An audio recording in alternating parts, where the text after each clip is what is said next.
Good evening. You must be feeling that pain of watching my videos. But today, the topic which I'm going to touch is actually which nobody knows. This is going to be a topic which you will be spellbound, you'll be stunned, and you'll say, is it, Mr. Das, that within the cantonment there were two kinds of boundary pillars? Yes. So these were two boundary pillars. One was called the Cantonment Boundary Pillars, CBP, and the other one was called Military Boundary Pillars, the MBP. Now, where is it written? There's a book called Can Manual. If you go to the chapter Conservancy of 19 Appendix, page 128, it is stating that boundary pillar is cantonment boundary pillar is very distinctive from the military boundary pillars. It is advising the station commander that it is not desirable for him at all to include such military lands unless they are relevant for the military purposes. Subject 8 says something, now I'll just read the para B of it. It will not safeguard government rights as private as well as government lands can be included in a cantonment. And inclusion in cantonment is therefore no proof of government ownership. The owners of the land are private. Now, what is this saying? It goes on to make that if the government is responsible that they do not, either by their actions or by laches, permit others to acquire prospective rights therein, and to avoid this small outlining area of military lands be marked proper boundary pillars in accordance with para 52 of the Army Regulation India volume 12. So they will stand punishable. So what we can do is, if there are no military boundary pillars, go and file a criminal case against the station commander and his team. Add on to the defense estate officer and the cantonment executive officer. Get up, have the guts. Army, it very clearly says in all these regulations, must make a committee or make a composition of a committee which will assemble and then determine the military boundary pillars. Now, I will read a Quartermaster General Circular number 23 of 1892. The members of this committee who will define the limits are the station commander and the district collector, or a subsidiary of the district collector, assistant collector, or we say SDM, duty magistrate, the garrison engineer from the CW office, the brigade staff who's been butted for this purpose. So these are the members. Now remember one thing, in this you don't have the cantonment magistrate, you don't have the MU of that period. Why? Because these were exclusive military lands. And there should be a true magnetic north and south variations made, and observation should be given. This committee needs to sit and make boundaries, and all proceedings should be noted down. And whether during this composition of the committee it finds that any land is falling within the military boundary pillar and has not been awarded compensation or being a private property, it will make sure that the civil officer will take up this matter and offer a compensation to the person who is privately owned. And if he does not accept to the compensation, the officer is obliged to file a civil court case under section 15 of Act 10 of 1870, Land Acquisition Act. How many people in these cantonment has seen this act? I would even ask some team members who originally started with me. Somewhere they speak that we have everything what Ronnie has. Do they have this 1870 Land Acquisition Act? They don't have. So friends, there are lot many things which I dug in after the documents given to me from Ambala people. And this is where I feel bad when some people talk at the back. So, 57 cantonments now. What do?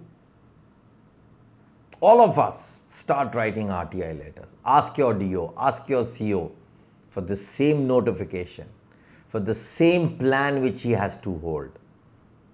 And then you see what happens. You'll be surprised. In chapter 22 of the Cantonment Code 1889, this duty of holding these plans of the composition of committees and its proceedings were given to the Cantonment Authority. He will be the sole responsible person to hold these documents, keep them in safe custody.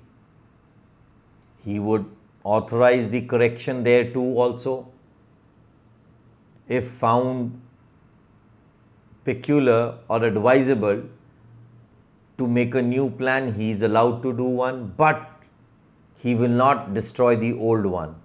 It shall be carefully deposited as a permanent office record. And what do this department come up and say? Preferably, we don't even call these for evidences.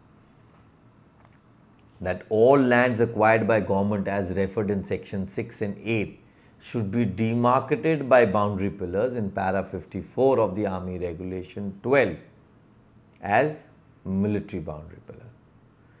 But the provisions of these pillars must not be confounded with the fixing of boundary pillars to demarcate cantonment limits.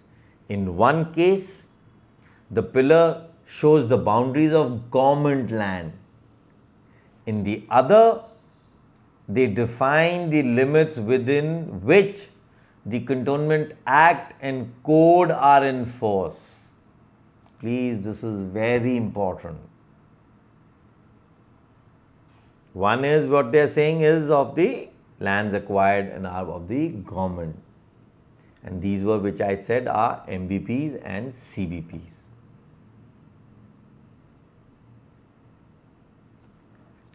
So what are we actually, what am I trying to say and what are you understanding through this? Is these military boundary pillars were those areas which were under the GGO of the army. And cantonment boundary pillars actually said in 1873 of Ambala, when the notification was done, that these were the civil area, which I had said in one of my videos, that Ambala since 1862 was a civil municipality. So that proves with these connotations here. Everybody can do this. Try and reincarnate your cantonment boundary pillars.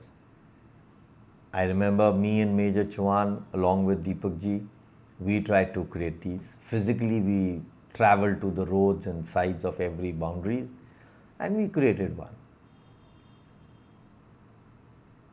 Now, the cantonment magistrate has been duty assigned that how will he make a plan for all these 57 cantonments. It is shown on this very book on page 136, number 2257, May 1919. The drawing number is also mentioned that this is how every cantonment will have a plan. Ask for this plan which bifurcates the cantonment and boundary pillars under RTI Act. Let's see how many people are going to do it. There was another Army Regulation A35 of 1927. In its Rule 12, it said that there were some lands within the cantonment and lands outside the cantonment. Now, what is it trying to say? Which lands were within the cantonment and which lands were outside the cantonment but yet were part of the army? So, there were many things which were running into it. So, the subject is, what are we actually doing? How do we say that we are the true owners? Was ever, as per Rule 12, 1937 CLA,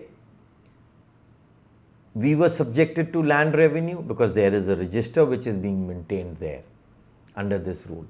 So this land revenue register is only maintained if the lands are belonging to private people. So this is where I am saying these boundary pillars could never be brought forward.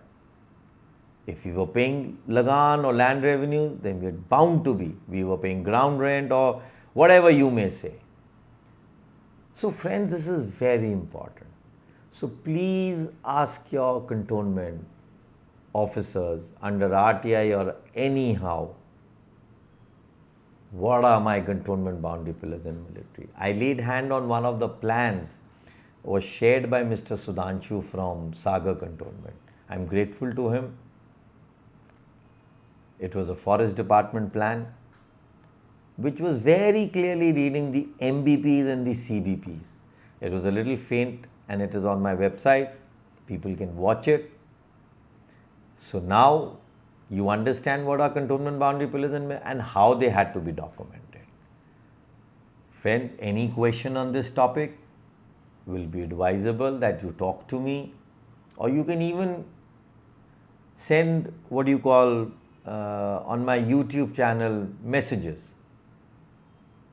I would reply to them or I will get in touch with you.